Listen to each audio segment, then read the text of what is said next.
South Korea to tighten token exchange regulations, including blocking hacked tokens. Ruholamin Haqshanas last updated, April 5, 2024 919 EDT 2-minute read.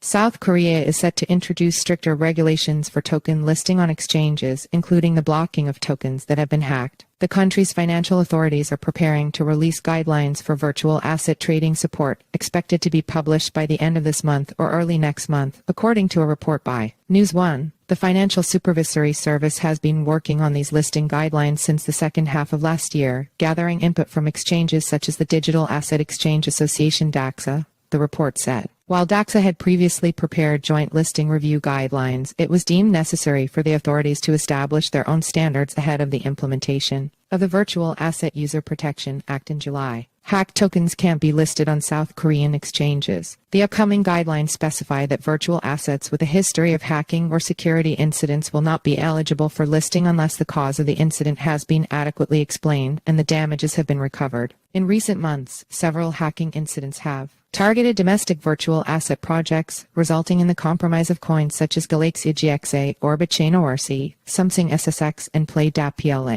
These coins were delisted from DAX-affiliated exchanges due to the failure to properly identify the cause of the hacks. Galaxia was an exception as it managed to recover the damages through a buyback scheme and continue to be supported for trading on GOPAX. However, going forward, relisting will likely be impossible for assets that have experienced hacking incidents without a clear identification and resolution of the causes. Furthermore, the guidelines state that for overseas virtual assets to be listed, there must be a white paper or technical manual available for domestic use. An exception provision has been included for virtual assets traded on overseas exchanges for more than 2 years. In such cases, certain criteria in the listing guidelines can be skipped. New guidelines explain delisting standards. The report said the guidelines also outline standards for delisting. For instance, if a virtual asset project fails to comply with disclosure obligations, it will be delisted. One common example is a discrepancy between the actual distribution volume and the publicly announced distribution volume. While the contents of the listing guidelines have been largely finalized, the exact announcement schedule is not clear yet. Last month, South Korea's chief of the financial watchdog revealed that authorities are discussing the potential approval of spot Bitcoin exchange-traded funds ETFs in the country. Lee Bok-hyun, governor of the Financial Supervisory Service, said in a recent radio interview that there are differing opinions among authorities. With only 1 week remaining until the general election, South Korea's rival political parties are vying for support from crypto investors who have emerged as a key voting group. Both the Conservative People Power Party PPP, aligned with the Yoon Suk-yeol administration, and the rival Democratic Party DP have presented their policy proposals to institutionalize crypto assets, albeit with differing approaches. Follow us on Google News.